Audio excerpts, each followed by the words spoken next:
welcome to another episode of Project Today. I'm Deniz and this is Elif Naz.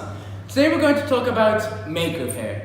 So Maker Faire was an event where a lot of university students came, and also not only university students, a lot of people from the public came and actually watched us and also joined in activities where we use technology, education, basically STEM related activities, and it was a great time and there were a few projects involved in it. So yes.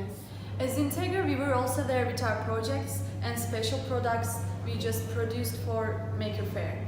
First of them was a zone in which we helped people to use remote controls correctly.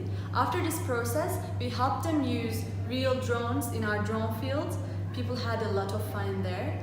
Also, we had an exhibition area in which we show our t-shirt robot to our visitors. This robot was able to shoot t-shirts to people, Integra t-shirts to people.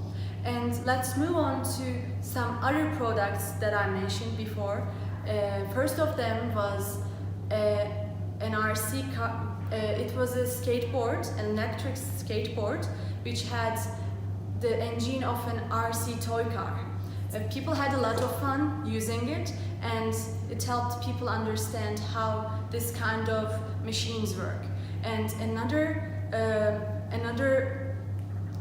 catchy item was our turbo bike, and it also had a RC engine, but this time the engine was from a RC planes engine. It was an RC planes engine, and it was pretty fast. It also it could reach up to 80 kilometers per hour speed, and everyone was pretty excited for it, and they were shocked when they see it.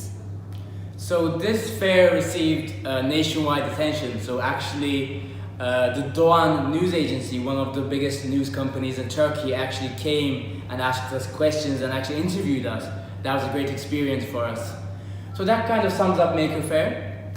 It was one of our favorite projects actually. Yeah, it helped us encourage people more to involve in STEM activities, and it also gave us a chance to spread this soul of FIRST and also values of FIRST to many people. Yeah, so that's about it for today. See you on the next episode of A Project a Day. Bye-bye.